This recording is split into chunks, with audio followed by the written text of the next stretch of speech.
because we as believers realize and recognize and believe that we were made by the supreme deity whom we are going to return to one day. And there was a purpose of creation that he made mention of in the Quran in more than one place. One of them is وَمَا خَلَقْتُ الْجِنَّ وَالْإِنسَ إِلَّا لِيَعْبُدُونَ. Allah actually says, I have not created mankind or jinn kind for any purpose besides for them to worship me. When I was young, I used to ask myself, but what about football? What about everything else? I mean, how can Allah say He's only made me to worship Him and that's it? There's no other purpose to life.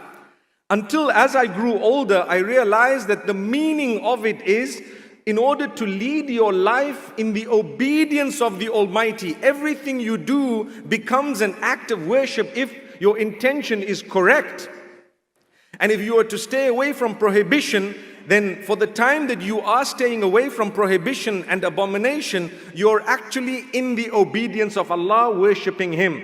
Then I realized that, it's something very broad. I don't need to stand in perpetual prayer, and I don't need to be fasting every single day in order to be looked at as a person who's worshipping Allah throughout his life. But rather, I just need to lead my life in a way that I will not be displeasing the Almighty.